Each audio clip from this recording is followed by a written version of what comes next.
एक मैं गायत्री उपासक को जानता था, ऐसे लगता था जैसे अगर समाधि कोई शहद है तो उनके चेहरे से टपकता था।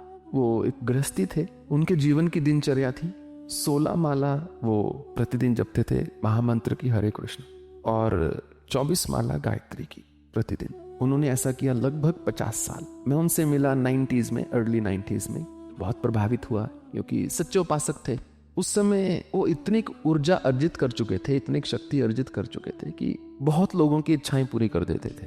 किसी को भी वो गायत्री मंत्र सेब पर पढ़ के दे दिया, किसी पर पढ़ के दे दिया, मन से भाव में बोल दिया, तो बहुत सारे लोगों की बहुत इच्छाएं पूरी हो जाती थी। तो जब मैं उनसे मिला उस समय मैं ज्योतिष करता था बहुत। उन्होंने पूछा तो मैंने बोला, नहीं तो मेरे it was not my place to speak. हमने बोला कि मुझे नहीं लगता आपको ऐसे इच्छाएं प्रदान करनी चाहिए। माँ जानती ही है क्या उचित है, इसको देवी पर छोड़ देना चाहिए। जो निर्णय ईश्वर का होना चाहिए वो खुद क्यों करे ना, वाई टू प्ले गॉड। तो ऐसा आप मेरे अनुसार मत कीजिए, क्योंकि बहुत जल्दी आप खाली होकर बैठ जाएं।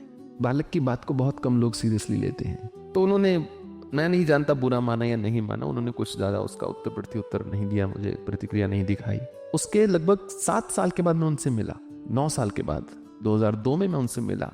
आप मानेंगे वो ऐसे लग रहे थे जैसे किसी ने आम चूस के फेंक दिया हो। इसलिए नहीं कि उन्होंने समाज की इच्छाओं की पूर्ति की, एक तपस्वी का धर्म बनता है, इसलिए कि उन्होंने अपने सारे जो तप की ऊर्जा है ऐसे ही बस जाया कर दी। गृहस्थी के लिए सबसे बड़ी अड़चन क्या होती है कि गृहस्थी की इच्छाओं का अंत नहीं है।